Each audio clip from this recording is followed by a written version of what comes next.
Welcome to Make Your Mark, podcast that helps artists break through the noise and define themselves in the industry. I'm Sol. And I'm Greg. And today we got a very special guest with us, a close personal friend of both Greg and I, Spencer Timmons, vocalist of Saltwound. How you doing today, brother? Good, man. How you doing? Good to be here. I'm doing good. It's good to have you on. So today we're sitting in the green room of Goldfield, Roseville, and this is the last show of a run of 3 shows with, you guys, obviously, Saltwound, Fox Lake, Unearth, and Bleeding Through, and Hellheart, local opener for the night. Should be a great show. How have these shows been going so far? They've been great, man. Every show's been packed out. Energy's been great. People showing up early and staying for the whole show, like just going hard for every band on the package, which is sick because, every band on this run is just fucking amazing. Like, Absolutely every band hits super hard. Like, you have the younger bands like us and Fox Lake, and then, like, obviously, like, industry veterans like Unearth and Bleeding Through, and it's been really sick to see. It's been really awesome to see the crossover appeal with the fans and just consistent energy, like, from start to finish through the night. Definitely. I mean, I would agree with that. There's some serious legacy on this package. I mean, you go ahead. Seriously.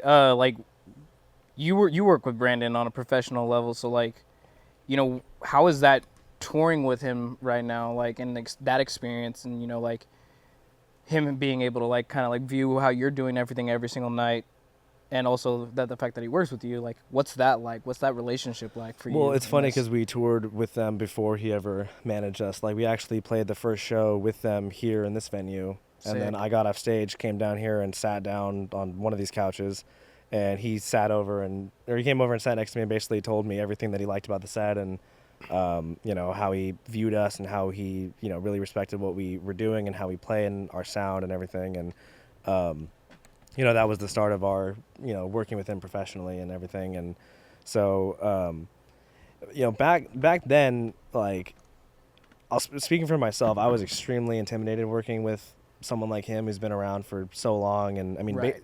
Basically started the genre. 18 Visions, Avenged Sevenfold, Bleeding Through, those are the beginning of what metalcore really was. 100%. So having that guy manage your band is very intimidating and very it was very hard for me to always speak to him in the way that I would speak to anybody else, because I had him on such a pedestal. And now, having worked with him for so long and realizing how genuinely good of a person he is, and just very extremely down to earth, the most down to earth person I ever met in my life. Hell yeah.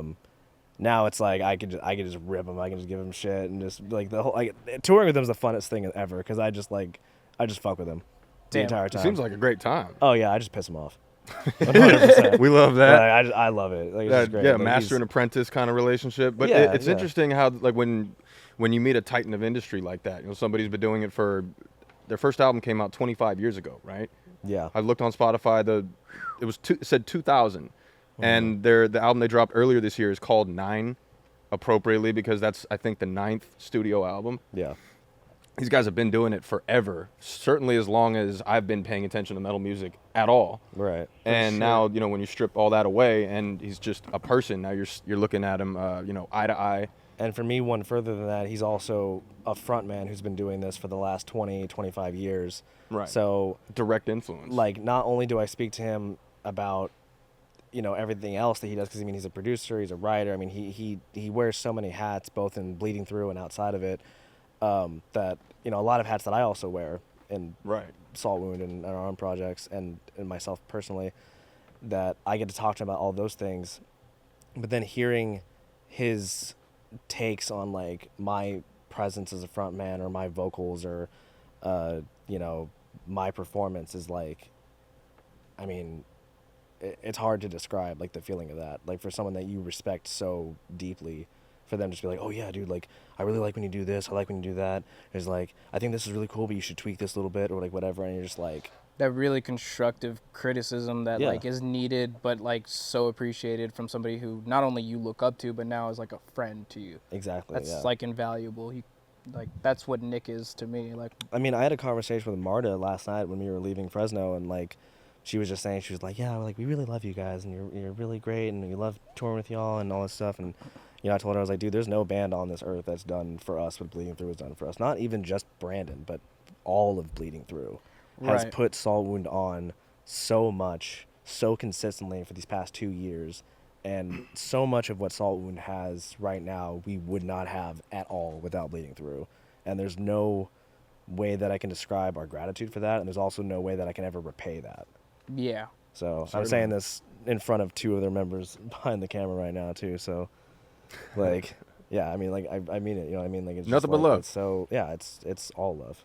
Yeah, definitely. I mean, that's what we're all looking for. You know, at the beginning when you're trying to find your way into these rooms, or like seat at the table, I guess, if you want to, put a phrase on it. We're all looking for a way to into the industry, I guess. And a lot of the time, the way this industry works is somebody puts you on, somebody who's already in and found their own way in through somebody else. It's about when you notice that there's potential in somebody or a group of artists, you give them that shot. And it's a huge compliment to a newer band when you realize that, they're putting the strength of their word on the line, and because they believe in you. And that's exactly too. It's like, I mean, Saltwound's still a fairly new band. Like, we haven't been around for that long. And when you compare us to Bleeding Through, we haven't been around for hardly at all. So you made some big moves, but you are new there's- blood. Yeah. Yeah, I appreciate that. There's like a level of like legitimacy that, a band with so much experience attaching their name to you and putting you on, like, gives you. Like, it shows to people that are maybe looking for that bit of like, okay, like, where's the, they're trying to feel you out kind of, and having that name put behind you, like their word basically put on yours, really does, huge wonders in terms of like making you seem, I guess, more like a real band, if there's any other way for me to put that. It gives you legitimacy in a way. Right. I mean, that they're, because until a certain point, it's like when you start out, it's you, pumping yourself as a name that's worth checking out, a band that's worth listening to. At the beginning, like at the very, very beginning for every band, nobody else is backing that up. So that's basically what it is. After a certain point, somebody decides to back it up, endorse you. And that continues to happen more and more if you're doing the right things. So the first band to do that, like for me, a personal example is when Traders put me on. Right. Because they didn't know of any track record with me. I told them I had touring experience, but it's nothing like what they hired me for the first time. We did 54 days the first time they took me out. Yeah. And that was And a risk What was the on longest their you end. done before that? The 2 weeks, right? 2 weeks. With back with Annabelle, Yeah. right? Yeah, and it was Yeah. in a vantage trailer. We were playing to like 30, 40 people a night. You know, Yeah. it was one of those strictly local tours. Very different vibe for sure. Oh, Yeah. for sure. Yeah, and so like artist accommodations, I mean, it's all different because you're showing up and you are just over the moon thankful that a venue outside of your home state even is giving you the time of day. Yeah. But then when when somebody takes a chance on you like that, it can change everything. So the way I've always looked at it is that you want to reach a certain cruising altitude to where this is as much as we can do completely on our own, and we're just looking for the next launch pad. Right. And there can be multiple launch pads that just catapult you to a new level of success. And when it's a group of people who have way more experience than you do, decide that, I think you're ready. Like, I think it's time to give you that shot to, see if you're ready for the next level. Because you go local, then you go regional, and then you go national. If you get, there's always a stroke of luck involved when you go global. But, that's where we all want to get to. Oh yeah, and like, I think like when you're trying to get that door to open up, the amount of no's that you get is probably just so. That's probably the craziest part. And like Spencer, I'm sure you got plenty of those no's before. Oh yeah. We still get plenty of no's. But like, Of course. I remember I did an interview with Ethan from Great American Ghost a long time ago. It was for like a college thing or something I had. And I talked to him about that, and he was like, yeah, you should expect about 80% no's. Like 80% is like good. Like that's like you're actually doing pretty well if only 80% of the people are telling you no. Yeah. And that's about what I expect. And so when, we get the no's, I'm like, okay, cool, great, move on to the next one. Right. Okay. I think that's no? all you right, cool. can do and then in I'm that like, moment. the more no's we get, the more I'm like, okay, great, we're getting closer to the yes. Absolutely. Yeah. I work in sales. My day job is in sales. So, I mean, I can corroborate that. You're living in the world of rejection, even if you're successful. In fact, Right. if you are successful, that's when you are living in the world of rejection, because the people who don't get anywhere are the ones who take the first no and they're like, all right, that's Yeah. it. You just got to keep pushing through it because, like I Right. said, every no you get is one closer to that yes. That's absolutely true. So just keep going through it. Like, just keep taking the no's and just don't internalize it. That's the main thing. 'Cause you can't internalize the no's as like a barometer of how you're doing, because once you start doing that, Yeah. you're screwed. Well, look at like all the no's you got, and then you get a yes from Brandon. Yeah. Like exactly. it's like okay, yeah, and sure, then you all had the yeses all these that no's. come with that after Right. the fact. You know what I mean? And that must be different, like like prior to working with Brandon and the tours and the accommodations and stuff like that you used to get, and then you kind of move the needle up a little bit more, and you're starting to get a little bit of a better, accommodations on your tours, a little bit more guarantees. Things are starting to kind of flow out. Right. Like that's probably a way different transition for you. Like seeing you guys getting signed and stuff. Like like talk about a little bit of that. Like when you guys got signed, like what was that experience like? Because I know you guys. Well, it was cool that we signed with Good Fight first, and I'll always shout them out because like Carl was really, really good to us and still has been really good to us even since we moved off of Good Fight.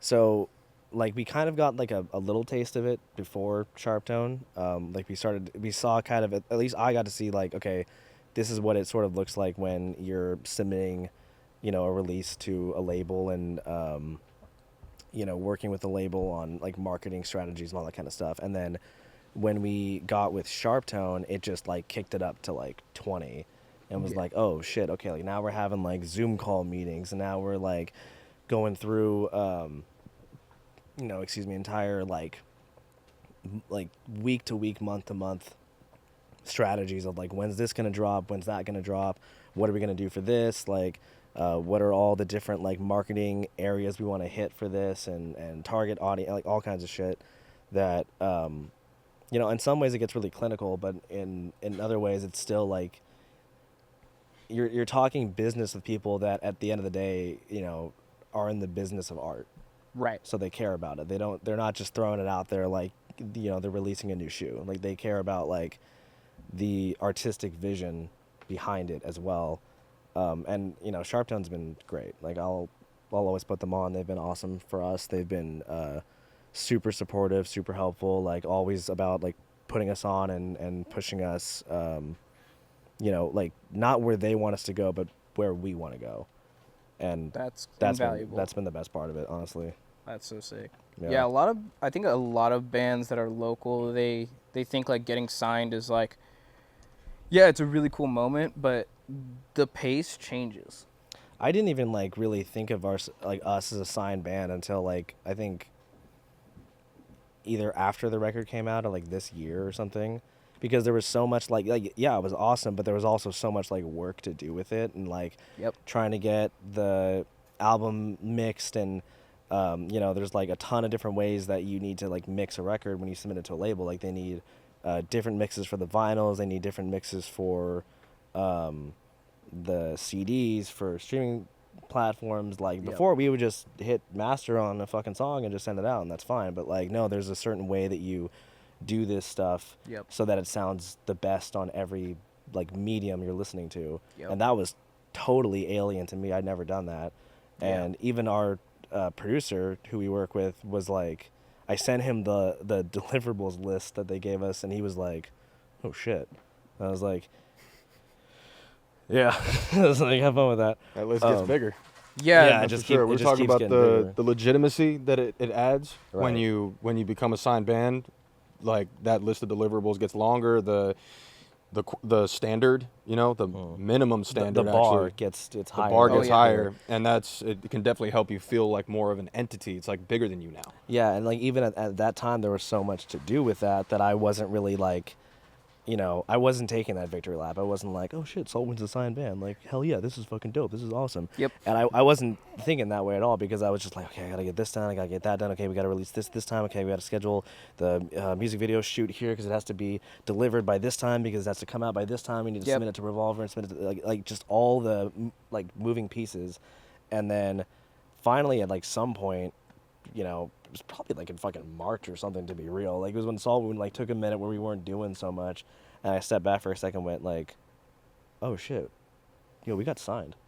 Right. Like, and like that was it. I was Just like, hit and I you. was just like, oh, that's cool. And then I just sort of like, you know, went on with my day. But it was like that Yeah. that one little moment of like maybe a 7-second victory lap, and then Yeah. you know, you move on to the next thing, because there's always something going, and like the higher you climb the ladder, there's more and more and more that's always going on.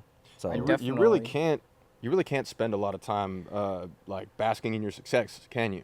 no. No, I mean, I like, don't. I mean, dude, even when we got signed, like, there was stuff that they were asking for that, like, the deliverables that, like, I wasn't doing that before, and I had to like figure out that pace, and it was so hard for me in the beginning, because I was just like, dude, there's so much that they're needing all the metadata, they're needing all this, they want short form content for ads and all this other stuff, and I'm like, holy shit, like, I got so much more to do.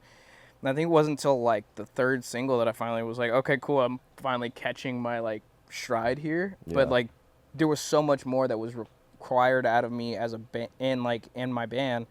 I was just like, fuck guys, we got to get all this done. We got to get this. We have deadlines, and like, we had to get that rhythm down. I And think it once- was like the third single for us too. Yeah. I think when like Walking came out was like when I actually felt like we were not playing catch up. yeah, You know, that's like when me we too. like when we weren't like just barely making the deadlines, because at that point, you know, the whole album was submitted and everything. Like we Right. already had everything like up on streaming platforms and all that kind of stuff. Like when Severance came out, so once that was up, then I was kind of like, okay, all right, we're good.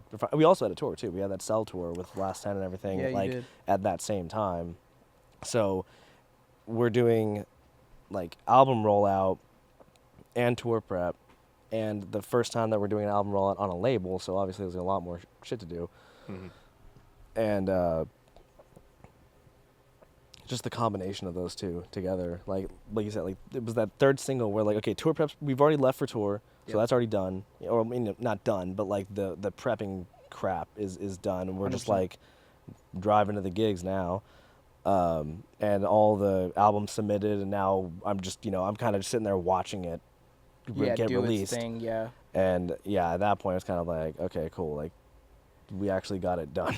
like stuff's actually finished here at this point. I feel like once you like understand that though, there's such a different perspective. Like now you know, like, hey, like this next album that you guys do and stuff, you're gonna be like, okay, I already know what I need to do, and it's Oh, gonna be yeah. a lot less stressful because I know what's needed. Mm-hmm. They're gonna ask for the same stuff this next record.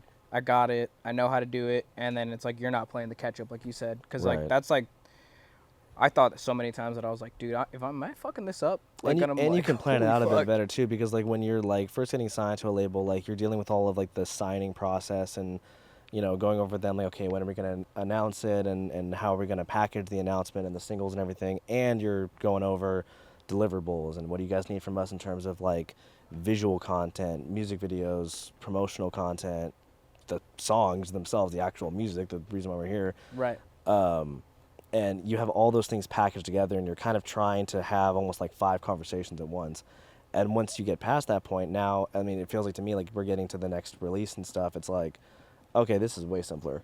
Yeah. Like I can actually sit down and have like a long conversation about like when singles are going to get rolled out, when we're going to plan to start putting things out, or like what kind of release we want to do. Are we going to do like an album? We're going to do like an EP? We're going to do like a bunch of singles and just like kind of piecemeal it out. Like, you know, like we can actually talk more kind of openly about like, all right, cool. Like what do we want to do? And like, what does Sharp Tone want us to do? And like find like the medium there where, Yep. you know, both of us are like doing what we want, essentially. Yeah. Like planning it out together. The more ahead of the curve you stay, it really does change the way it feels. Oh my God. I think yeah. because yeah. when you go through that first cycle, like, you know, you were just explaining the way that feels when you're just basically keeping up. Mhm. That's one thing, and you know you're getting used to a new speed, so not like there's anything wrong with it. But when you come back around and you know what it feels like to be not necessarily behind schedule, but like right there on the line, Just skirting the just getting deadlines, by, yeah. Yep. and you stockpile what you need to earlier and you go about it more methodically. That's when I feel like it's easier to embrace that, yeah, we're doing it at this level now. Right. Where, you know, we, within the camp, we feel that we're aware of what we need to do. We're operating like a cohesive unit. Nothing is a surprise anymore. And then, you know, that helps you, I guess, with the mental embrace of now we're doing it at this level. Now it makes sense rather than we just got here and we're trying to figure something new out. Yeah.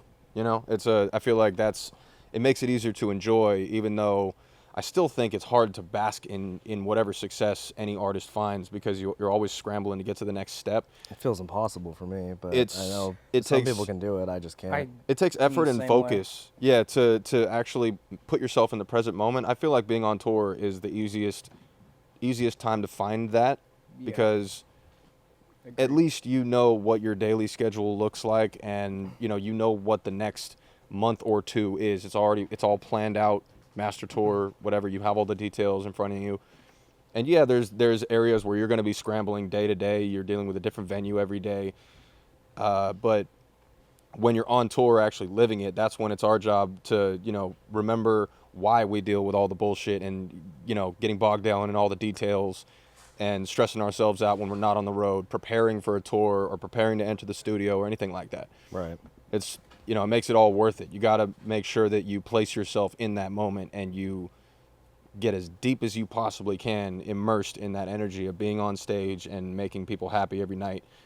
It's what makes it all worth doing. Well, like you said, your routine is all laid out. You don't need to like figure out when, you know, like, okay, when are we gonna be at the venue? When's this gonna happen? Like, when's that gonna happen? Like, no, it's all there for you on the itinerary or master tour or whatever you're Right. using, and you know weeks in advance what time you're gonna be there. Right. And you don't care.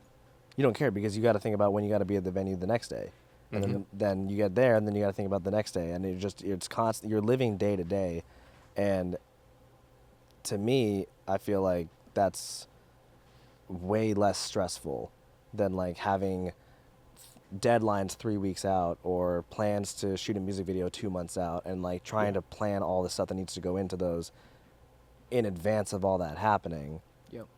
Then it is just like, okay, I know load in tomorrow's 3. Okay, Yeah, get there at and- 3, and then I set up, sound check, cool, whatever. Then I'm standing at merch, look at the advance for the next day.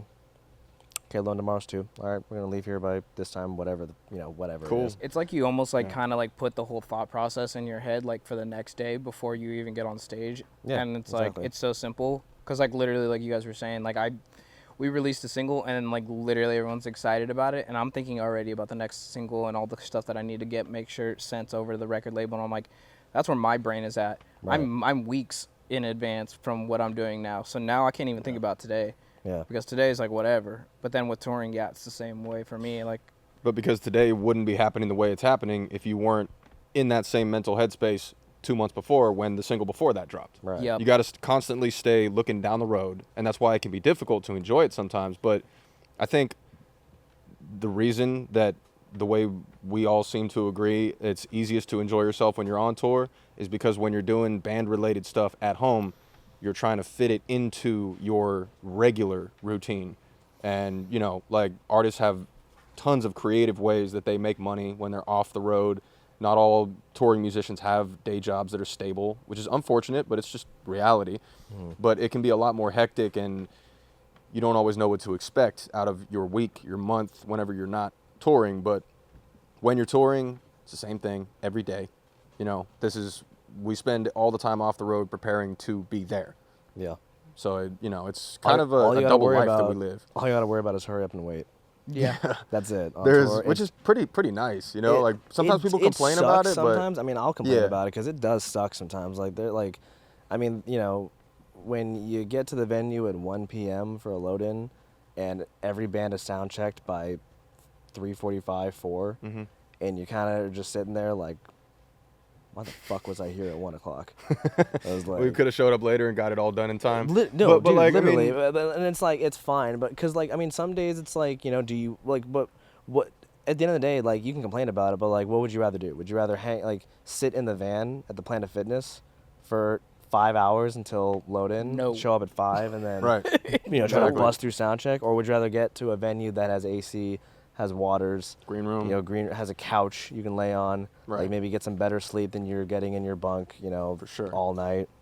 Like it depends. It depends on the And day and stuff. It depends on the if you venue too, have- because sometimes does. waiting at the Planet Fitness is more comfortable than waiting at the fucking bar. It can be. I mean, You know? they got the showers there. If and you're if- playing a dive or something, like it might be Yeah. more comfortable to wait somewhere with a shower and. Right, because know. when you pull up to the venue, even if you have, which you have to have bunks set up in your van or whatever you're traveling in, sometimes the spot you're parked in is kind of sketchy. And Oh, there's a yeah. lot of foot traffic out, like you're parked right outside the venue in a downtown area or something. Sometimes you don't always feel safe being planted there. Oh, dude, we played 1720 2 days ago. Yeah, I don't know. Tell me Yeah. about not feeling safe, That's man. one. That shit 1720 is dope. I mean, but It's a dope venue for sure. Like I'm not shit talking it. It's a really really dope venue. Like really dope crowds and everything. But like man, you But it's are LA just, infrastructure. You are on. There's there's LA and then there's Skid fucking Row and 1720 is on Skid fucking Row. Like Right. that shit Yeah, is. it's all like sketch. factory area kind of looking stuff. And Well, it's just tent broken cities. down. It's just tent Yeah. cities, all up and down. I was there a And- few years ago, and it was like that. Yeah, It it's apparently got it way has- worse than has- that. Yeah, no, it hasn't changed. I mean, we Good. literally were doing photos there with a photographer that came out, and she was like asking me like, where do you want to go do photos? I was like, that bridge over there looks kind of cool. We should do them under there. And she goes, that's a really dangerous alleyway. And I was like, maybe yeah. not. And she goes, yeah, it's really bad. I'm like, okay, let's not Fair. do that then. Let's go enough. literally anywhere else. Yeah. I'm like, oh my god. That's And, where like, they and, hide. I mean, we had no problems. I'll say that. None of the bands had any problems. Like, of course, there's people walking around and stuff, but I mean, none of them. They're all minding their business, we're minding our business, kind of thing. And that's sort of, I think, the culture of it. It's just like, to an outsider, it's gonna look pretty, like Yeah. you don't feel that safe. Like you just don't. And there's That's been Portland plenty of for me. places we played. Oh yeah, Portland. I will say that Portland, I think, isn't as bad anymore as it used to be. It used Like, to have bands still- robbed all the time. Still not great. So I mean, I'm not saying it's great. I'm just saying that like the first time we were there, I was on like bus duty basically. I was like watching the vans and stuff and just kind of making sure I was the one out there, like constantly had a set of eyes on the rigs and everything. Right. And the last time we were there, to be honest, like I didn't even really feel the need to do that. Like I was sort of like, Oh, I mean, that's there's good. a lot more foot traffic. There's a lot more That like helps. tourists kind of walking around and stuff like that. And I was Yeah. like, there's people around. Like really, I mean, like Yeah. it's a good idea to just go out and check this shit, no matter where you are. Even if you're in a really 100%. nice area, like it's just a good idea to just always, take a step out the venue real quick and just check. Just be like, hey, like Right. vans are still here, windows are still intact. Like let's. Yeah. It could be worse. yeah, it Oh, could and be also, worse, by yeah. in case Portland thinks I'm talking shit, by the way, we played Dante's earlier this year, and the show popped the fuck off. So Yeah, Portland's a great. I love Dante- Portland, Dante's and is tight. I've I played live too. I live like a half hour from San Francisco, so I'm one to talk. Honestly, come on, San Francisco's probably worse. Wait, have it's you pretty guys ever bad played right San now. Francisco? Oh, San yeah. Francisco is Okay, so I've never played San Francisco. We played DNA Lounge this year with Also Parish, Peeling Flesh, stuff on site. that show. That show Oh was yeah, lit. you guys Yeah, did. That show popped. That was the first time I'd seen Okay, you guys so in do a you while. guys have to go at up that any show. fucking You guys killed crazy it. hills over there?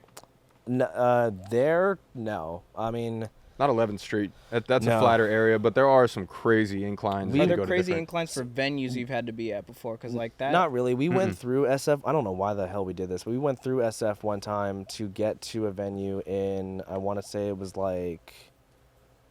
I think we were going to. I don't think it was X Bar. I can't remember where we were going, but it took us through downtown SF.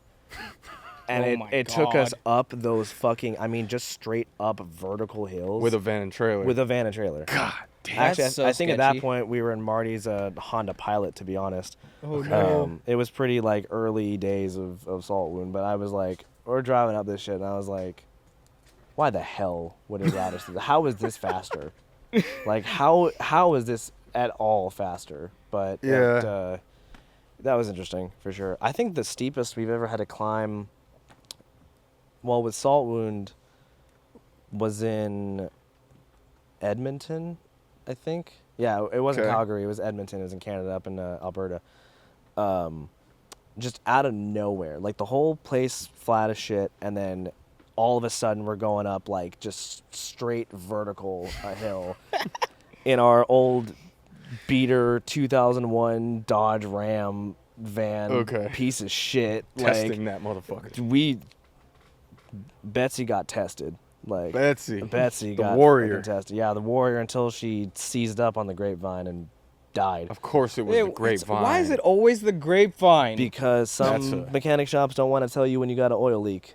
So you have an oil leak going to the grapevine, you ain't getting off the grapevine. But we broke down it's a nice big wide freeway, but dude, that tests just about any vehicle. So I think driving. we climbed that hill at about 15 miles an hour. Just like I literally, my foot was on the ground, like trying to floor that shit up to that hill, and that was crazy. But yeah, Pittsburgh has some pretty crazy hills for sure going through those. But that's also because like I was driving up Sulphur up there, and we took their drummer lives there with his girl, so I took him home basically. So we were in like the residential side of Pittsburgh. Okay. It's just there's not a flat piece of land up there at all. But yeah, driving on tour is fun. Yeah, definitely. I mean, you've placed yourself in multiple different positions other than being on stage, which is a great way to get yourself out there. Yeah. You know, I'm happy to see you doing that. I saw a bunch of clips from the Victims tour you just came off of. Yeah, that was kind of crazy that I just bring that up right now when we're about to wrap up in a second. But I mean, you know, how was that? Did you have a good time? Yeah, it was great. Yeah, all those bands were really cool. You know, first time meeting really, I think all those bands except for Victims, and they were all super sweet. You know, Face Yourself, Not Enough Space, Crystal Lake, all super sweet guys. The Crystal Lake dudes are funny. Oh yeah, they are funny, bro. They are funny people. Their drummer is a madman. Dude, he's awesome. He's crazy. He's the sweetest guy you'll ever meet too. He is so nice. I went up and did a spot with Victims in Philly for Carefully Caged, and I came off, and you know I like just woken up because I'm driving, so like I woke up like right before their set and like ran up, did it, and then walked off stage. I'm like trying to drink water and like Red Bull, like wake myself up for this drive. And he stops me, he's talking to me, he's like, oh my God, like, dude, your vocals are sick, like, you're so heavy and all this stuff. Actually, before we wrap up, last little funny thing about that tour, I got mistaken for John from Crystal Lake about 5 or 6 times. You serious? I swear to God. Shit. I don't know why. I have no idea why, to be honest, because we do not look alike at all. Like, some dude in West Virginia was like, yo, man, are you John from Crystal Lake? And I was like, no. He was like, oh, no. I just saw the head tattoos, and that's why I'm like, is that the only thing that you saw? I was like, I mean, like, I get it. We both have, like, neck tats and stuff and whatever. And, I mean, we both wear Air Forces, but I'm like, that's kind of the end of the similarities, dog. Like, we don't really. But then he started doing it. Like, fans would come up, and he would introduce me to the fans as John from Crystal Lake. And I'm like, bro, fuck you. I was like, that's how he got you. I love that. I mean, but hey, it's a perfect segue to be like, I'm not in this band, but I am in this band. Right. You know, the Saltwound, check us out. We're playing. Well, you weren't playing that tour. You were. Okay. No, were you driving Victims? Yeah. Okay. Yeah, I was driving Victims, and every now and then I'd run up and do like a 15-second spot. Which is sick. And then just run back off stage and go back to sleep. Yeah, absolutely. So yeah. So that. guys, if you see Spencer at any point, you know, anywhere in the country, ask if I'm John from Crystal Lake. He might, ask if he's John from Crystal Lake. It might be John from Crystal Lake. He might be on stage. He might be doing something else, but he's all over the country. And I mean, dude, thank you for hopping on the pod. Yeah, of course, man. It was great to talk to you. I mean, we talk all the time, but it's great to put one of them out for people. These conversations are great. And so for those watching still, you know, links below in the description. Like, comment, subscribe, hit that stupid notification bell on YouTube. Make sure you're tapped in, and we'll keep bringing you more episodes. So yeah. Great to see you again, man. Thanks, man. We'll see y'all next time. Peace.